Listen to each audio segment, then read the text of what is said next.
BBC. Brigadier General, thank you for sparing us some time. Can I just pick up a couple of points? First of all, you talked about the close fighting in Misrata. We've had statements from NATO over the past 24 hours that you've seen fighters firing on civilians from the roofs of mosques and in hospitals. The government in Libya has challenged you to provide evidence of that. They say you're spinning. So do you have surveillance of that? And if I could just ask you a further question to that. You said in the past week or so, I think, that you could do with between 8 and 12 ground attack aircraft to supplement what is happening. Why has there not been a request for the Warthogs and the AC-130s, which obviously are much more effective at hitting ground forces within city and built-up areas? With regards to your first question, I know that the commander in theater, General Bouchard, has made the statement about the close fighting in Misrata. I myself, I have not seen the evidence of this, but I'm sure that if General Bouchard makes this statement, it's a true statement. So I'm convinced that he's saying what's been happening on the ground. But I have not seen footage or whatever evidence of that myself. That's come from your surveillance, not from the rebels? I don't know where he got the information from. Okay, sorry. So with regards to the assets, I would like to say that overall we have the necessary assets to carry out the mission. And our requirements are altered by changes in the situation on the ground and the tactics of the regime forces.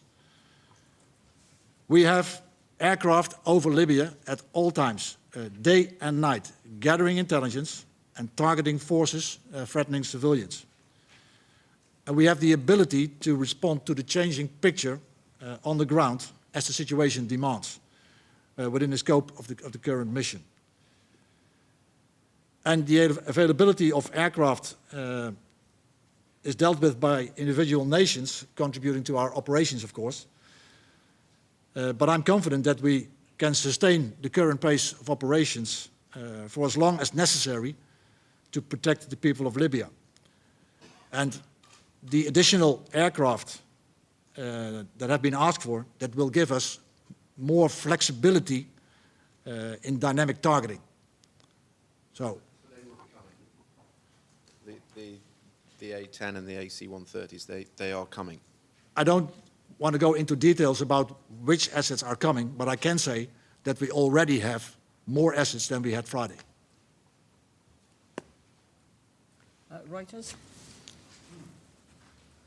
Yes, David Brunstrom from Reuters. I was just wondering why no helicopters have been used in this operation and why no naval gunfire has been used, for instance, in the area of Misrata. Is there anything stopping that from happening? Would it be useful to the operation to use such capabilities which NATO does have? Well, for operational reasons, I think it's not the moment and the place to go into these details. And I would like to refer to my previous statement, answering the previous question, that in general terms we have the necessary assets to execute the mission. Guardian? Ian Traynor, The Guardian, Brigadier General. 2 points. A couple of weeks ago, I think at your first briefing here, you put a figure of 30% on the alliance's degrading of the regime's military facilities. Since you seem to be summarising a month of since Resolution 1973, could you give us an idea of what you reckon is the state of play of Gaddafi's military as a result of a month of activity? And secondly, while the alliance itself would probably not be tasked with securing humanitarian aid deliveries, is it NATO's view that armed escorts for aid delivery are indeed necessary or not? 2 weeks ago, General Bouchard himself said that his assessment was that 30% of the regime's military capacity was destroyed. You have seen the reports since then, and since then numerous military assets of the Gaddafi regime forces have been additionally destroyed. So I think it's safe to say that now more than 30% is being destroyed.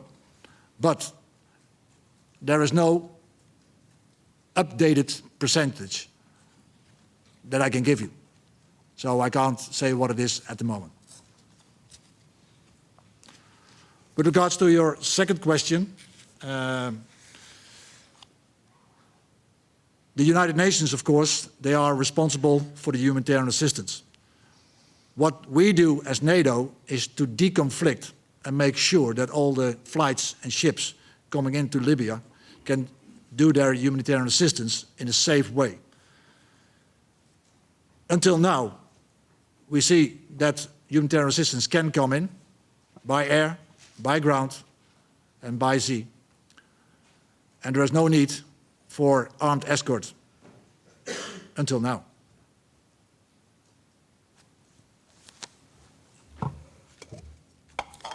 And obviously, the best way to relieve the humanitarian situation in Misrata would be for Gaddafi forces to stop their indiscriminate attacks on the men, women and children of Misrata.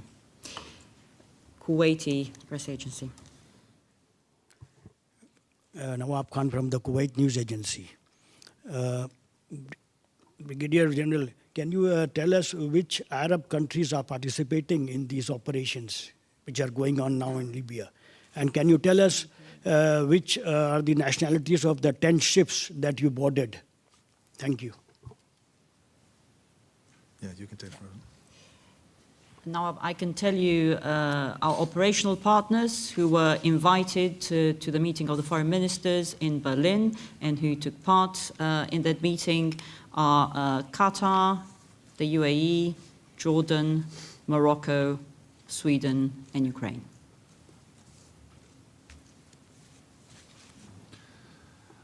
To answer your second question, I don't have the details of the nations of the ships in my head, but we have that information, so we could provide you the information afterwards. Times? Sorry, AFP. Laurent Thomé with Agence France Presse.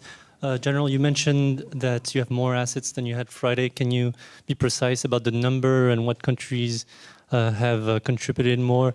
And also, it's been now a month since the air campaign has started, and there doesn't seem any end in sight to it. Do you believe it's going to last several weeks, several months, a year, two?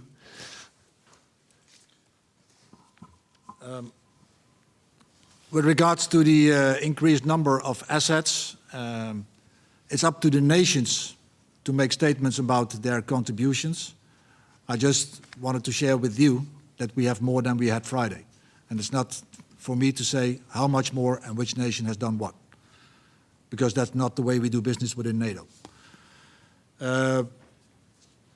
With regards to the end of the conflict, well, I think that last Friday, it has been made perfectly clear what the situation has to be on the ground in Libya in order to end this operation. And it was said in the opening statement by the NATO spokeswoman, the three conditions that have to be met. And those are pretty clear in the declaration of last Friday. The Times? Thank you, David Charter from the London Times. You talk about having sufficient assets to carry out your tasks, but you also talk about a limit of what you can achieve with air power.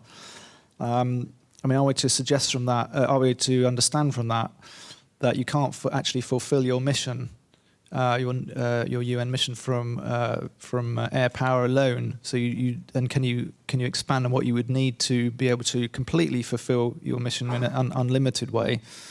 And am I also to assume from what was said yesterday that you feel prohibited from attacking targets which are very close to, say, a mosque. You simply cannot fire on that target. It's prohibited in the rules of engagement. Thanks.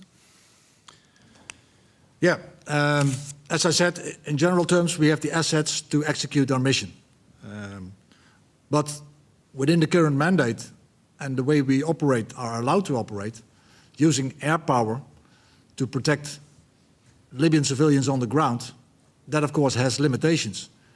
As you said yourself, if, as we have seen, that pro-regime forces have changed their tactics, hiding their tanks, using civilians as human shield, then of course we cannot and we will not attack those targets, because that could cause collateral damage and could cause civilian casualties, which we don't want to do. And therefore, there are limitations with what you can do with air power, especially in an urban area. And that's what I mean with limitations.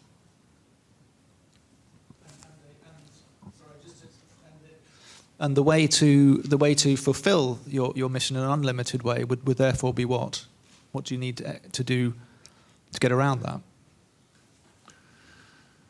Well, the way we are executing the campaign is that we're not only targeting those assets from pro-Gaddafi forces that are in direct contact with the opposition forces, we also, at the same time, attack his, what we call, the military term, second echelon forces, so forces that are further away from the population, that are gathering, that are massing, that are starting to move towards the civilian area. And as you have seen on the video clips, we're also attacking his command and control, so that he is not able to direct his forces. And that's why we say it's not only about attacking tanks or armored vehicles in Misrata itself. No, we are attacking throughout the country. Daily Telegraph. Bruno Waterfield, Daily Telegraph. A couple of weeks ago, you set a very high benchmark for yourself in terms of some of the figures that you gave us, and you told us that the figures on that, in the preceding 24 hours, you told us the number of strike sorties, and you told us the number of those sorties which had resulted in the discharge of munitions. Are you able to tell us that out of that almost 1,200 strike sorties, how many of those sorties actually led to the discharge of munitions? You also said that armed escorts for humanitarian assistance were not required until now. Can you spell out a little bit more about what has now changed that means that armed escorts are required, or is that not what you meant? I have not understood the second question. Can you repeat that? The second part of the question. You said that armed escorts had not been required for humanitarian assistance up until now, and I was just a bit confused as to whether you were saying they still weren't required or whether they were now required. Oh, okay.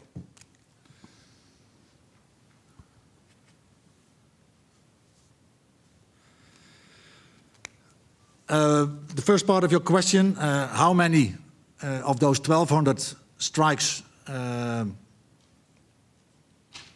used or released their munitions? We don't have a number of that.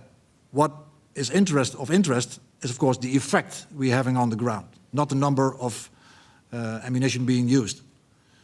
And I think on a daily basis, we report about the effects we are having on the ground, how many targets we hit, and I think that's more important. With regards to the armed escorts, until now means that until now we haven't been necessary, it has not been necessary to do armed escorts, and as the port in Misrata is still open, we don't foresee that it to be used. But as I said, situation on the ground is fluid, is dynamic, is changing constantly, and tomorrow it could be something else. Obviously, we remain in constant contact with the United Nations. It is for the United Nations to take the lead in humanitarian operations. NATO has conducted all prudent planning for humanitarian operations should it be required to be of assistance. AP? Yes, Slobo Lekic, Associated Press. Libya's Deputy Prime Minister has said that your strikes on communications facilities around Brega and Ajdabia are actually aimed at helping the rebel forces, that they have nothing to do with attacks on civilians, or protecting civilians. That since the rebels have received new communications equipment, this gives them now an advantage on the ground, while you are destroying the government's communications potentials. So you seem to be overstepping your mandate there and taking sides in the fighting. Well, I think it's pretty clear that the pro-regime forces are the threat to the civilian population.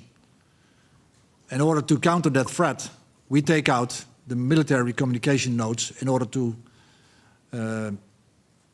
make it more difficult for Gaddafi to direct his forces. And that's what we're doing. James? Yes, Brooks Signor Janes, Defense. Several of the European allies involved in the operations are close to depleting their air-to-ground missiles. So I was wondering, are they borrowing from each other or from the United States, or are they handing over ops to those with bigger stocks? Thank you. As the question of military aircraft is an issue of nations, the availability of military munitions is also dealt with by the individual nations contributing to our operations. So, operations knows these things. yeah, but we have not had a report or any report that they are limited or constrained in the execution of their operations. So I think there's no problem. EU Observer?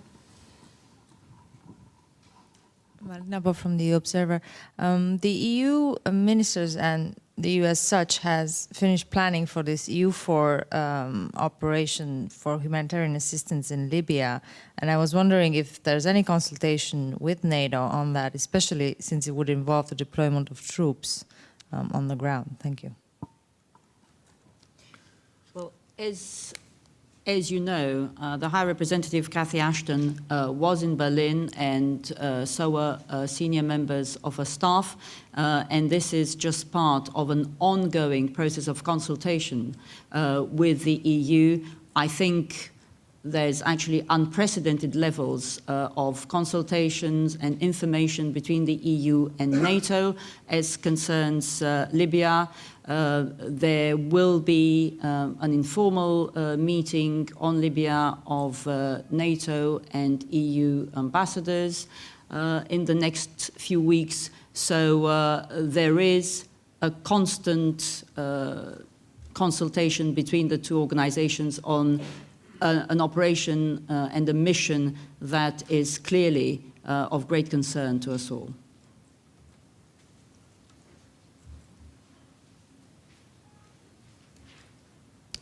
Any other questions? I can see 2 follow-ups, but okay, very good. Let's go to the Times. Thanks for the second bite of the cherry. It's a slightly different thing. So some of our reporters have been picking up frustration about a sort of time delay in targets being identified and final approval coming through for them to be hit. Is it possible just to tell us what is the procedure? Is there a bureaucratic procedure, or is it a case that the pilots, they know their rules of engagement, and if they identify a target, it's simply a matter, if it's within the rules of engagement that they understand, of taking out that target? Or does it have to be referred back to Naples for some kind of procedure, which you may tell us about, before that target can be hit? Because and bearing in mind how fluid the situation is, that a tank or a launcher may appear and then disappear quite quickly. Thanks very much. Well, not to go in too much detail, but normally when we do deliberate strikes, a target package is prepared so a pilot knows where he's heading for. But of course, we also have a lot of what we call dynamic targeting, where, for example, as last night happened, that a pilot is above Libya and sees that a rocket launcher is actually firing. And of course, that's an immediate threat to the civilian population, and that instantly gives him the right to take out that threat. So it can be done very quickly. That's near Misrata. That was near Misrata. Yeah.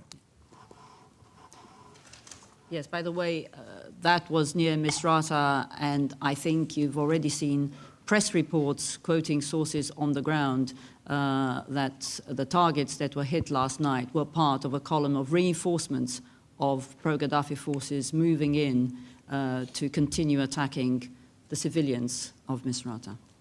One last follow-up. I would like one addition to make is that before they actually engage, the pilot has to do what we call a collateral damage estimate, in which he has to make sure that there are, for example, no objects or persons in an area that can be hit if he engages the target.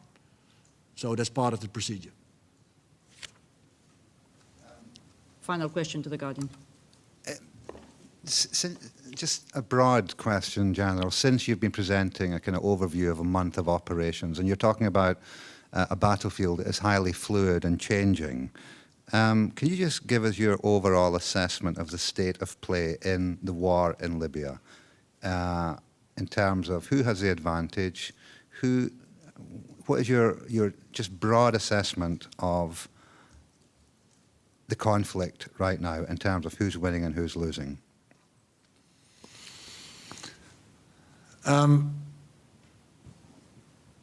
It's hard to say, because I think what we have achieved is that Gaddafi is not able to use his forces as he wants. He's not able to fight the way he wants. So I think we have seriously degraded his capacity to attack or be a threat to the civilian population. And we continue to degrade his ability to do that until the situation is there with the three parts of the end situation.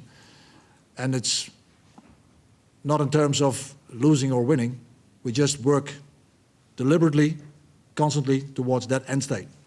That there is no threat to the civilian population, that all his forces are back in the barracks, and that there is a way forward to get a solution in this crisis. Thank you very much indeed.